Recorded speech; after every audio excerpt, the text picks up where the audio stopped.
I can't remember now. We got a song called Victorian Vigilante, and it's sort of based, it's not about, ooh, I had two.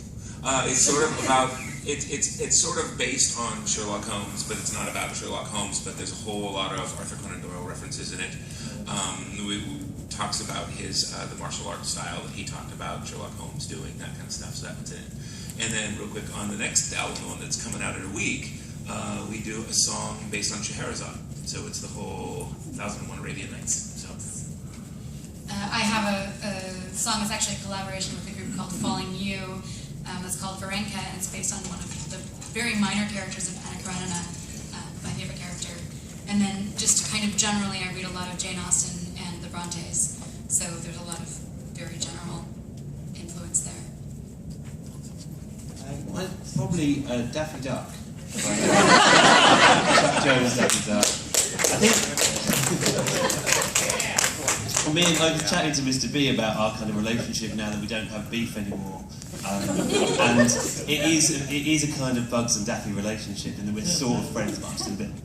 And Mr. Toad, and probably there's a lot of Mr. Toad in Professor and the Man from the Lost. And there's an old radio show, Sir Henry at Rawlinson's End, very strange, and that was a very big inspiration on the Professor as well. Worth tracking down if you like strange old men muttering. A lot of my work really isn't inspired by really fictional people. It's more about historical events, and I find fiction has a lot of drama and action, romance, all that stuff on its own. But I find you can't find greater examples of that than actual history. So I look at Victorian history and everything from women's issues to Jack the Ripper to different kind of things, historical events to inspire my music and transform that into song. Anybody else? Oh, cool. I move away from the bar. I have a question for Adam and Mark. Robert. Sorry, I don't know your name. Bad with names. But I have a question. I heard about a song. If I get it wrong, I'm sorry. It's called "To the Apocalypse and Daddy's Sidecar." yeah, Elaborate on how that name came to be. you already know the story. I want to hear from you. Okay, so it was one of those fatherly pride moments. I had a daughter who was in, I think, first grade or preschool or something like that, very, very early on, and we homeschool our kids, and so when we send them to preschool, we were actually sending them to a church preschool. And it was very conservative, but it was the best one we could afford. And so they were asking all of the kids in the class to, if you could go anywhere in the world with anybody, where would you go? And they're going around giving these very conservative answers, all these little kids.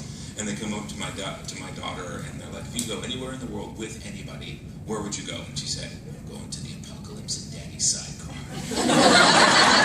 And I was never so proud.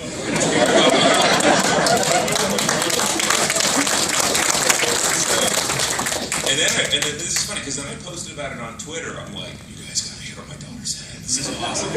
And a bunch of fans were like, when does the song come out? And I was like, oh my God. And I went into the studio, I mean, literally, like, within about 2 hours from somebody tweeting that back, I had recorded the song. So, yeah, it was awesome. So my next question would be to each of you, if you had to go one place with one person,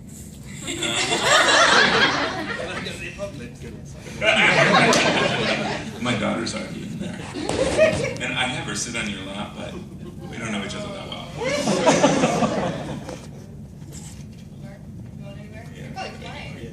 I'm flying anywhere with that little lady right over here, my wife.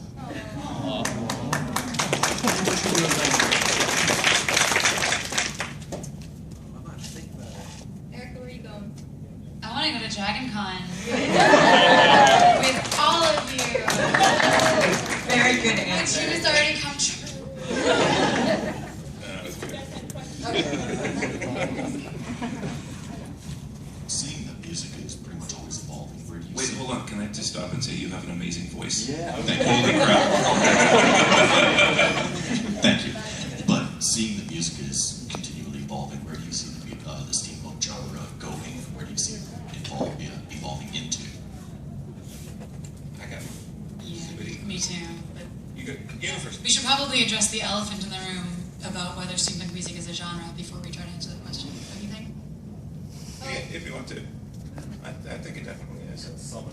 I think it's, but I don't think it's a genre like typical music genres. I think it's more of an art movement. Yeah, no, I agree with that. But I mean, like, Gothic music isn't art music, but you hear Gothic music and you recognize it. Steampunk music, I don't know, without trying to say the wrong thing, I would say there's two kinds of steampunk bands in the world. There are bands of steampunk that make music, and there are people making steampunk music. And sometimes people making steampunk music don't even know they're doing it, but they are.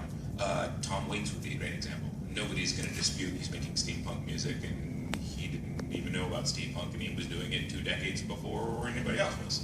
So you know, but there's also bands that, you know, they'll just make like punk rock, but they're steampunks doing it, and that's definitely legitimate too. If you're trying to imagine the world that steampunks are all trying to imagine, a modern contemporary band in a Victorian setting making modern contemporary punk rock, well, that's the definition of steampunk.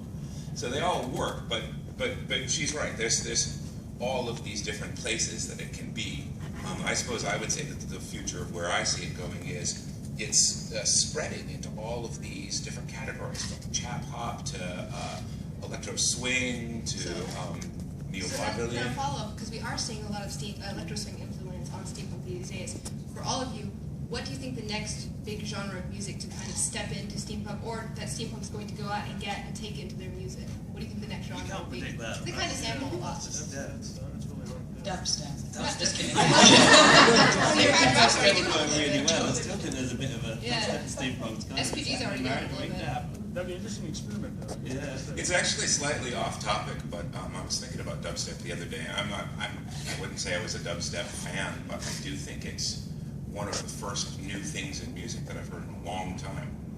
Everything else is a moderate little step, and dubstep seems like, holy crap, where did that come from? And it's totally out of the blue. So. Well, and you're seeing electro swing bands like Caravan Palace really put a lot of it into the music in what I would consider the right way, which is little bits here and there. I'm kind of up for that as well. I like the steampunk music getting a bit more kind of up and dancing. But that's the thing, as it broadens out, as with hip hop used to kind of be a certain thing, and like where's hip hop going, and then it went whoosh, because there's enough people that whether you do conscious stuff or dirty south or like whatever else, there's space for it all. And I think steampunk will be exactly the same. I don't think it's got particularly as we're all so diverse anyway. It hasn't got a direction that it's pushing, Yeah. and we're all going off in our various ways. I do think maybe there does seem to be more music, and maybe it's speaking for myself, but there does seem to be it's musicians spreading out into other sort of forms of doing it, like me having my comic book, written a book, and there, lots of web series kind of linking up with different musicians. I think that's kind of one direction it's spreading out into. I mean, I think it's beautiful that there's room in it for everyone. If you like industrial music, you got Victor Sierra, you got Park, and a bunch of different bands. If you like punk rock, you got two men who will not be playing for nothing. If you like more dark cabaret, you got guys like This Way to the Egress, and if you like acoustic folk music, of course. And if you like the folk music, you have like Eli August and that kind of that kind of realm. What I like about it is it's all built around ideas, and it doesn't have to be. It's how what you have to start with a certain idea, and then how you execute is up to you. Like you have you create a steampunk idea, like whether you want songs about airships or whatnot, or you can create an industrial sounding song using period instrumentation and industrial machinery and that kind of thing. But as long as the idea is steampunk, it doesn't really matter how you execute it. Yeah, I totally agree. I think as steampunk artists, what we're doing is we're getting it's like it's a daydream. Really. You sit there and you're like, okay, how can I do this? How can I express this? What's the coolest way of doing this? And after you've written 5 in your case albums, and after you get dozens and dozens of songs going, you start to explore all these different directions. Well, I'll be damned. It could be steampunk if it was a ragtime song with these kind of other elements, and you just sort of start all these experimentations, and I think there's a lot more to go. And also, steampunks don't seem to mind pulling in other influences from around the world. There's no real reason why world music is so predominant in steampunk, except for that it's awesome, and we all throw that in because it is. So. Yeah. Well, in a way, we are the soundtrack to a bunch of different people's imaginings of what a steampunk world has for musicians. So there's room for every genre, there's room for every culture that's in that steampunk world. So, and many different time periods too. Question? Oh, okay. Anybody else questions? Oh, wow. Go ow! And then I trip over myself. I'm not a graceful steampunk opera. There you go. All right. And this one's for Captain Robert. Where did the inspiration for Dear Ophelia come from? Was the uncle just one seriously creepy dude? The Dear Ophelia is a song that I've got, and basically it was this. I had just seen the play Hamlet, and there's the scene where Ophelia is so tormented by him being so tormented that she kills herself, and she's spitting off in the river, drowned. And I remember thinking to myself, geez, if Hamlet would have just said to her, could you just give me a minute? I'm sorry, I'm being crazy. I'll get past this. Just give me some time, and then her life would have been spared. And so there's a part in the play Hamlet where he, I'm trying to remember the name. He gets taken off to England, I think. Anyway, he's off for a while, and I thought, what if he just wrote her a series of letters explaining what he was going through, and that's when she kills herself, explaining what she was going through, or what he was going through, and saying, I'm sorry I've been crazy, I'm sorry I'm putting you through this. When I get back, it's all going to be cool, and I won't be a jerk anymore. And so that's, every verse of that song is supposed to, yeah, exactly. Sorry, I won't be a jerk. So it's the letters that Hamlet could have written to Ophelia that would have saved her life. Hi, Get to you. this is Professor. When I checked your music out online, actually the thing that I really dug, by day I work in music education, I'm the education director for a regional symphony orchestra, and I love the workshop. I think that's really awesome, and I would really love it if you could tell us a little bit more about how that's going, how those evolved. And for even the rest of the panel, I think actually I talked to all of you, I think except Derek, who I haven't met yet, about how this is my big dream in music education, because I think that kids get really excited about music when you present it this way, and I think that there's it's really awesome what you're doing, and I want to hear you talk a lot more about it and see if there's any other ways we can apply that. That's really good. That'd be a good idea, actually. To do some kind of musical educational thing at DragonCon would be really cool. There's a lot of young people here as well. That's a great idea. It'd be a nice little sidetrack.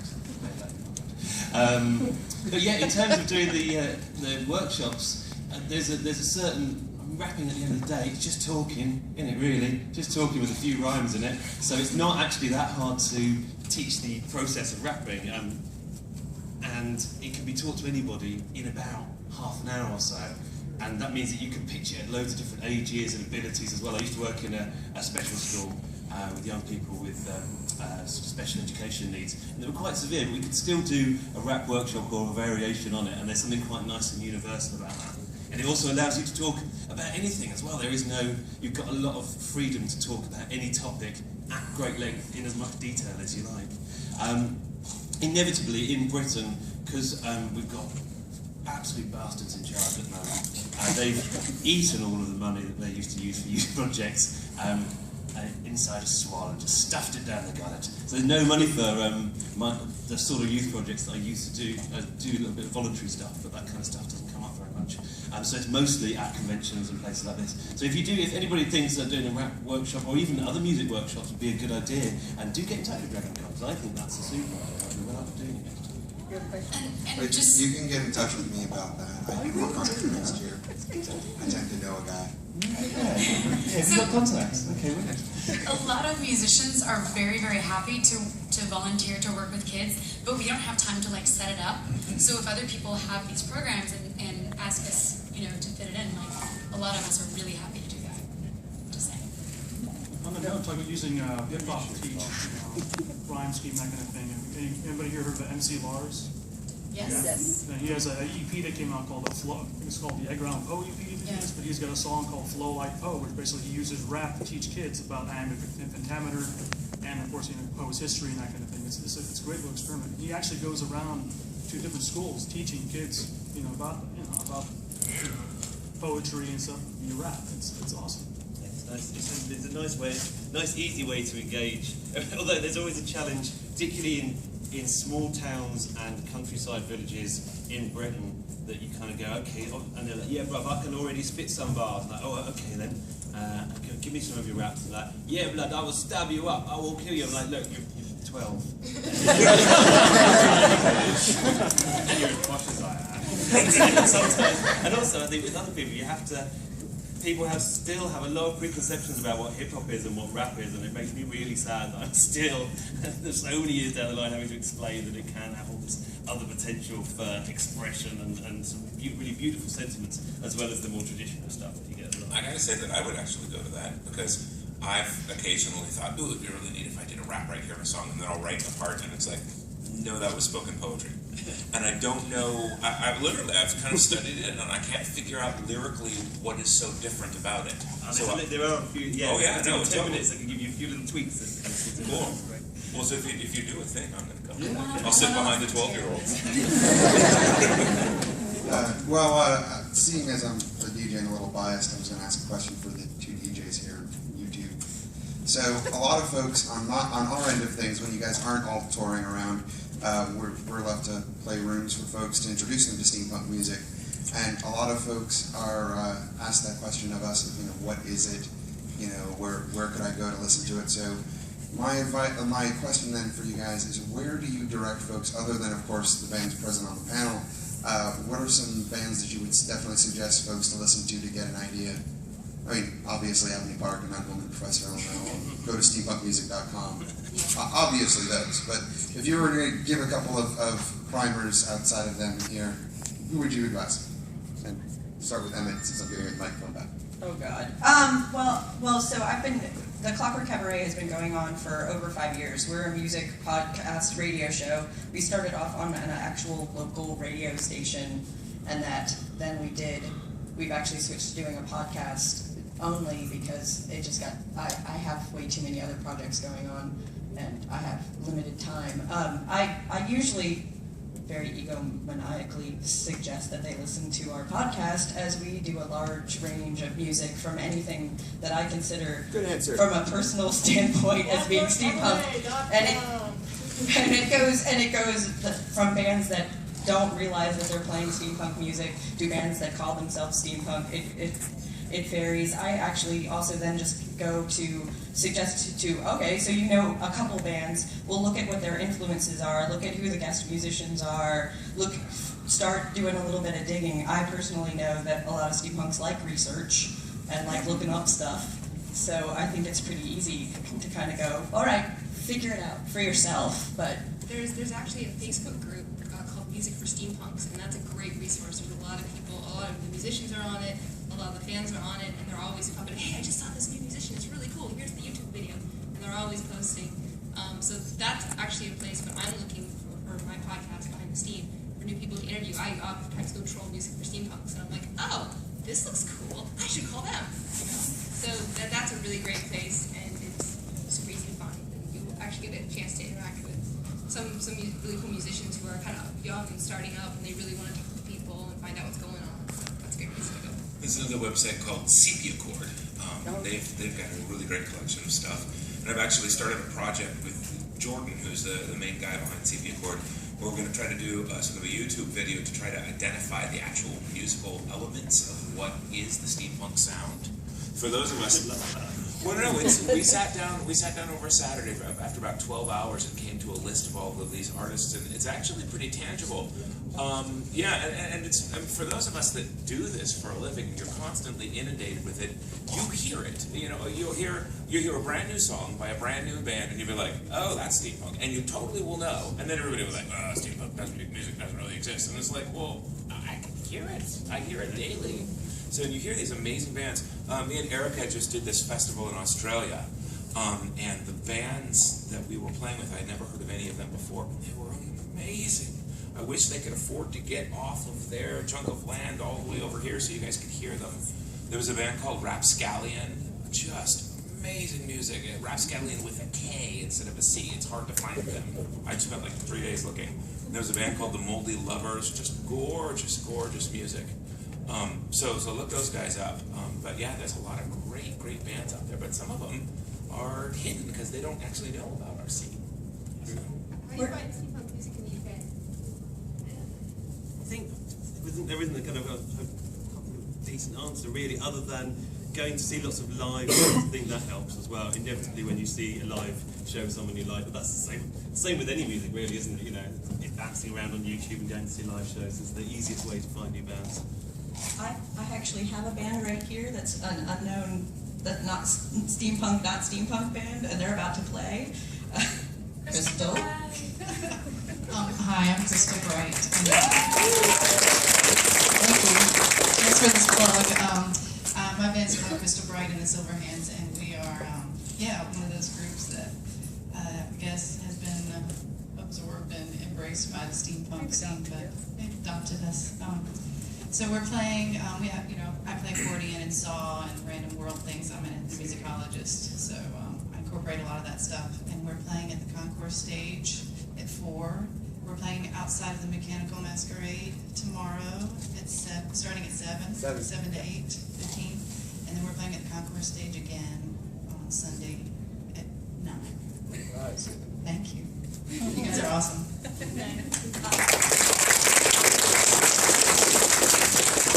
I just want to add on to that. One of the reasons I started, steampunk-music.com was, a lot of people, there are a lot of very popular steampunk bands, and we got 3 of them sitting right here, but there's a whole bunch of different ones that are just they haven't quite, gotten all the attention yet. And I wanted to create a site that basically put everyone on an equal footing. You can go there, you can look up Avenue Park's, CDs, unlimited CDs, Professional CDs, but you can also search by, by genre, the kind of music they play, it's punk or rock or hip hop or whatever they do. Or by location, you can actually filter down and explore more music that you may just not have a chance to get exposed to it yet, and listen to the music, buy the CDs, and explore some new sounds. It is a beautiful website. It really is. It would be cool. While you were talking about that, I was excited about what you were describing, and I was thinking, those flowcharts that you see where you're like, I need a cup of coffee. Where should I go? Do you want cheap coffee or good coffee? And you follow the flowchart. What if there was a thing on your site that was music stuff? I like steampunk music, or I like steampunks who are making punk music, and that separates it. I like it a little more heavy. I like it a little more melodic. I like more accordions. I like more softs. You can go all the way down, and at the very bottom is all of the bands. And then people could sort of follow through. That would take you 12 years.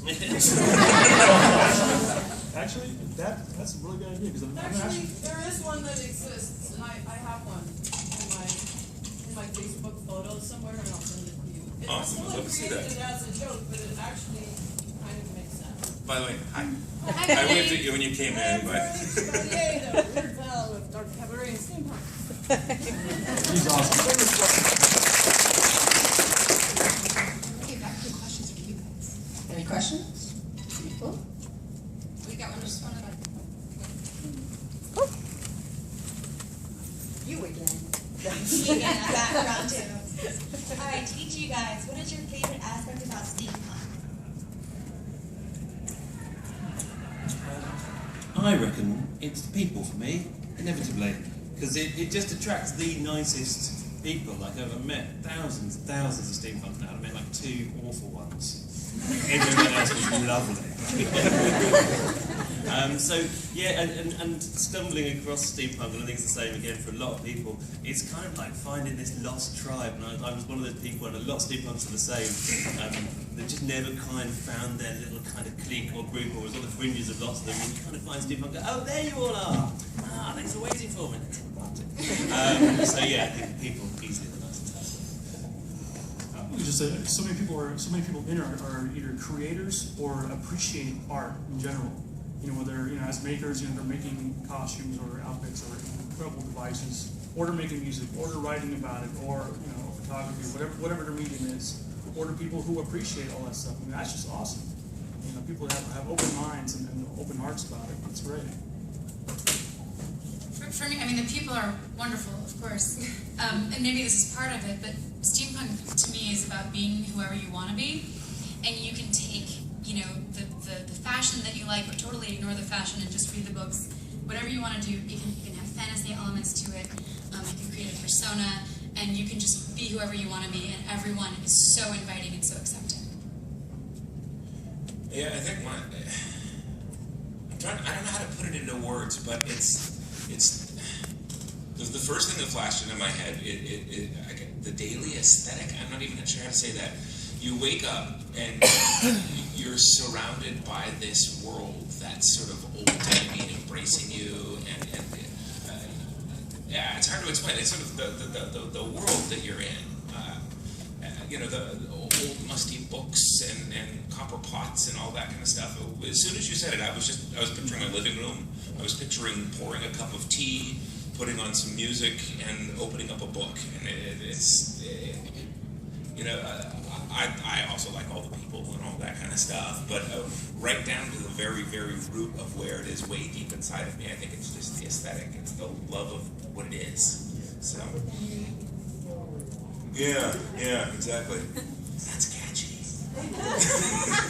So on that note, what is one recent inspiration that you guys are really excited about turning into a song? Ooh, new song. You don't have to give it away, like give the whole thing away. I had one that I wanted to do, and I meant to put it on this last album, but I never got around to writing it. It's a little campy, but it's also a little bit true. So the song would be called Vagabonding, because when you travel with people together, you sort of become, it's more than friends, and it's actually a little bit past family. And so we come here and we're all waving at each other and we all know each other, and I'm not sure I've ever seen any of these people in this state before, but we're all now best friends. I know everything about half the people here, and it's like, so anyway, that was one song concept that I guess I'll put on the next album. Particularly as there was a lot of headlines in the UK, and I've just had some friends who had some really weird and awful experiences with the internet. I'm going to do a song called Don't Feed the Trolls. It feels like I don't get angry very often. I'm kind of like, it's nice to be able to harness that sort of angry passion and turn it into kind of silliness as well, because particularly with horrible internet trolls, there's no point in kind of fighting fire with fire. You have to fight it with a clown nose on and a funny dance. So that's going to be my next tune, I think.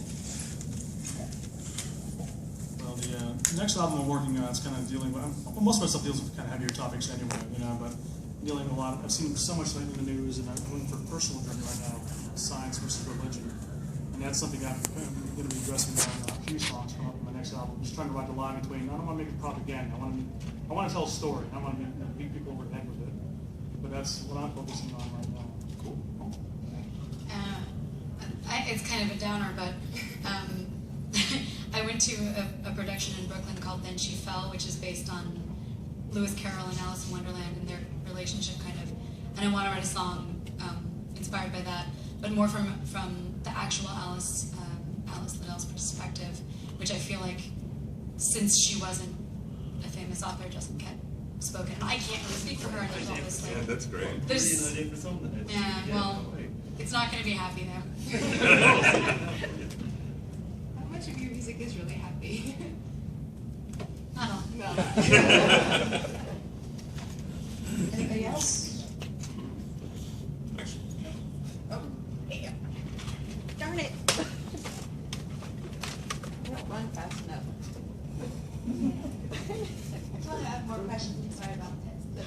But all right. Keeping the panel going, so. We're always curious in nature. But to each of you, if you were actually in a steampunk world, what would be the first thing you would do? Fly an airship. Come on. You were original than that. What more exciting? Would you like go fight a pirate, or go save a damsel, or find love, or destroy a city, or Save a country. I like that. Just anyone, just random. Just anyone that needs saving. Then I'd invade you. With an army of clockwork apes. I would build a house, I think, so honestly. I'll invade that as well. I would try to impress a king with the power of my song. Good idea. So quite hard to Because you impress gotta that. possibly assassinate him, depending on.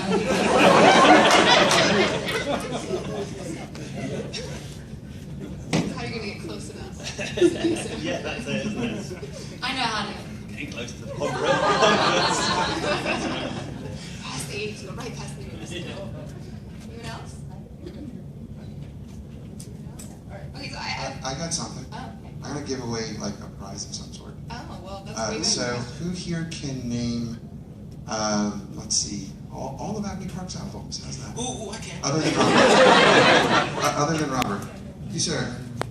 End of Days, The Continuing Adventures of Abney Park, The Death of Tragedy,